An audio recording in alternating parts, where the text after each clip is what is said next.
I've got a question here from Russell Williams, who says, as a farmer, I'm concerned about how ag credits will stand up to scrutiny, especially if these credits are sold to offset emissions from other industries. So soil sequestration, he says, is not like direct air capture or storage system.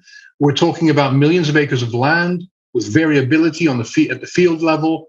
Weather events, floods and droughts can have an impact as well. So the amount of carbon stored in a field might change dramatically in any given year.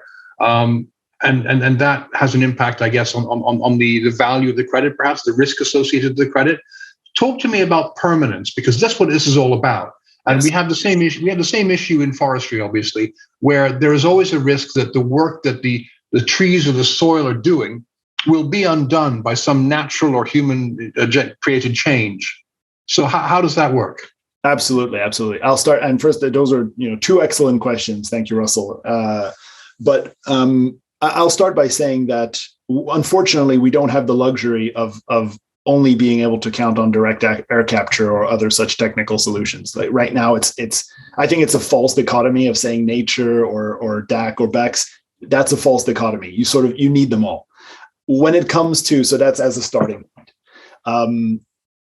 But then when it comes specifically to permanence within natural climate solutions and within agriculture specifically, I mean, that's an absolute fair consideration. And again, we're really striving to do everything in an as scientifically proven and third-party reviewed way as possible. That's really key for us to really drive that high quality, high trust, high integrity approach.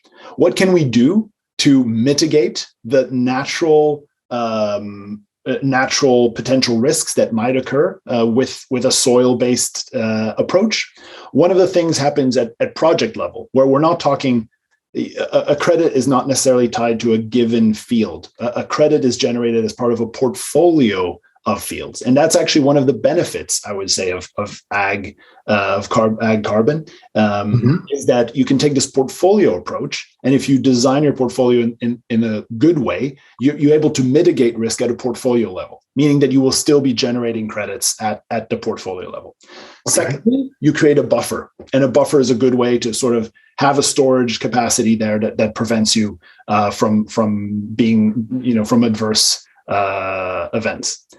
And then thirdly, it's important to remember that when we think about farming and when we think about farming, we're not thinking only about row crops. We're also thinking about tree crops. We're also thinking about grassland, and those also have, frankly, higher levels of permanence than row crop. And then lastly, it's very important to remember that if we make these practices work, if we make them stick and make them profitable for the farmer, we also think that there's a virtuous cycle of the farmers wanting to stick with them more over time.